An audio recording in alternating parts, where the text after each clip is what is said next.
Workout ठीक से कर रहे हैं, इवन बॉडी को रेस्ट भी ठीक से दे रहे हैं, बट आपकी डाइट उतनी अच्छी से नहीं चल पाती है, या कई बार डाइट फॉलो तो कर रहे होते हैं बट उसका रिजल्ट उतना अच्छे से नहीं मिल पाता है आपको। तो मिस्टेक्स कौन सी होती हैं जिनकी वजह से आप ठीक से डाइट को फॉलो नहीं कर पा रहे हो, उसी के बारे में इस वीडियो में मैं डिटेल में आपको बताऊंगा। अगर आप भी उनमें से कोई सी मिस्टेक्स करते हैं तो आपको वो अवॉइड ही करनी पड़ेगी, तभी आपको अच्छे रिजल्ट जरूर मिलेंगे। वैसे तो मोस्टली बिगिनर्स ही इस तरह की मिस्टेक्स करते हैं, बट कई बार मैंने इंटरमीडिएट लेवल के लोगों को भी इस तरह की मिस्टेक्स करते हुए देखा है। तो चाहे आपने अपनी ट्रांसफॉर्मेशन अभी स्टार्ट की है या आपको कुछ ईयर्स भी हो गए हैं, पर ये वीडियो आपके बहुत काम आने वाली है, तो लास्ट तक देखते रहना। So now let's get started. Number 1, too much caloric deficit. देखिए, आपका गोल वेट लॉस है या फैट लॉस है, तो एक बात तो कंफर्म है कि आपको कैलोरिक डेफिसिट में रहना पड़ेगा। इसका मतलब जितनी कैलोरीज आपकी बॉडी बर्न करती है उससे कम कैलोरीज आप कंज्यूम करेंगे। बट कुछ लोग जल्दी रिजल्ट्स लेने के चक्कर में बहुत ज्यादा कैलोरिक डेफिसिट को फॉलो करने लग जाते हैं, जिसकी वजह से एक तो आपके सारे के सारे macro and micro nutrients fill up नहीं हो पाते हैं, साथ ही आपकी बॉडी का मेटाबॉलिज्म भी स्लो डाउन हो जाता है, जिसकी वजह से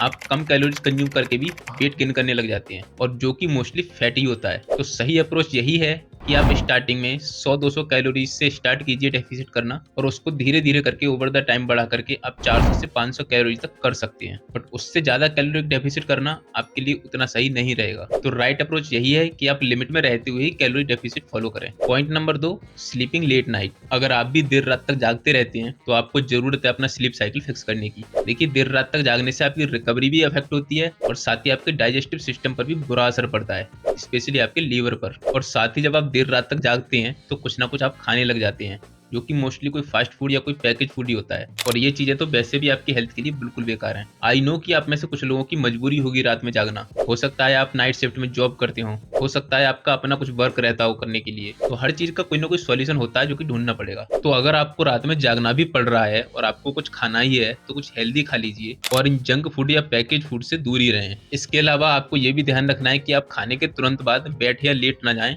बल्कि 10 से 15 मिनट की अगर आप वॉक कर लेते हैं तो वो एक अच्छा ऑप्शन रहेगा। साथ ही आपका मेन हाई कैलोरिक मील आपके सोने के तुरंत पहले नहीं होना चाहिए, बल्कि सोने से 2-3 घंटे पहले हो जाना चाहिए। इन चीजों को ध्यान में रखने से काफी हद तक आपका डाइजेस्टिव सिस्टम थोड़ा बहुत ठीक रहेगा, और आपको एकदम से कोई प्रॉब्लम्स नहीं होंगी। बट स्टिल ध्यान रखें, ये चीजें आपको कुछ हद तक ही प्रॉब्लम से बचाएंगी, क्योंकि सही अप्रोच यही है कि आप जल्दी सोएं और टाइम से ही मॉर्निंग में उठें, और रात को ये चैटिंग वगैरह थोड़ा कम कर दीजिए। शादी कर लेना, उससे फिर आराम से बैठ के कलेश करना।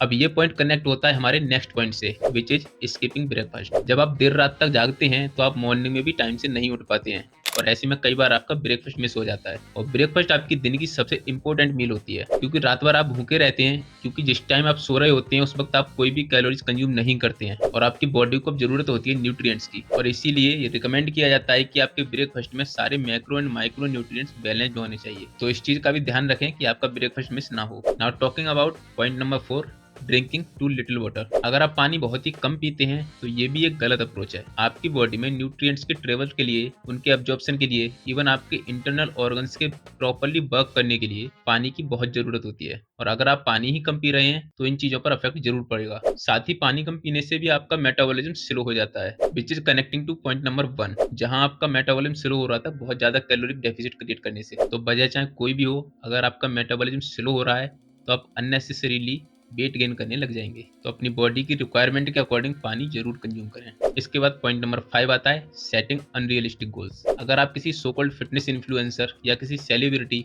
या किसी एनहांस बॉडी बिल्डर को देख करके अपने गोल्स को सेट करते हैं तो ये चीजें आपको डिमोटिवेट कर देंगी। देखिए, आप अगर नेचुरली ट्रांसफॉर्मेशन करना चाह रहे हैं तो आपको उनके जैसे रिजल्ट नहीं मिल पाएंगे। अगर कोई एनहांस बॉडी बिल्डर है तो उसको स्टेज पर परफॉर्म करना है तो वो ऐसी चीजों का यूज करता है जो आप नहीं करने वाले हैं। अगर कोई सेलिब्रिटी है तो उसको अपने नेक्स्ट रोल के लिए अपनी बॉडी को जल्दी ट्रांसफॉर्म करना होता है, तो वो उस तरह की चीजों का यूज करते हैं जो कि आप नहीं कर सकते। साथ ही उनके साथ में कोचेज होते हैं जो उस चीज का पूरी तरह से ख्याल रखते हैं, पर आप उन चीजों को नहीं कर सकते। तो आपके गोल्स भी वैसे नहीं होने चाहिए। आप रियलिटी में रहिए, रियलिस्टिक गोल्स बनाइए और उसके ऊपर ही वर्क कीजिए। इसके अलावा आपको अपने पर और अपनी मेहनत पर ट्रस्ट भी रखना पड़ेगा। Great things always take time. तो ये थी वो 5 डाइट मिस्टेक्स जो आप में से बहुत से लोग करते होंगे। अगर आप करते हैं तो इनको अभी अवॉइड कीजिए, और अगर आप नहीं करते हैं तो अच्छी बात है, आगे भी मत कीजिए। बाकी इस वीडियो से रिलेटेड कोई क्वेश्चन है, सजेशन है, तो आप मुझे कमेंट बॉक्स में बता सकते हैं या मुझे डीएम कर सकते हैं इंस्टाग्राम पर। इसके अलावा अगर आपको होम वर्कआउट सीरीज आपने अभी तक नहीं देखी है तो जाकर के प्लेलिस्ट चेक कर सकते हैं। वर्कआउट के बाद में होने वाली मिस्टेक्स को अवॉइड करने के लिए आप ये वाला वीडियो जरूर चेक कर सकते हैं। मैं मिलता हूँ आपसे अगली वीडियो में।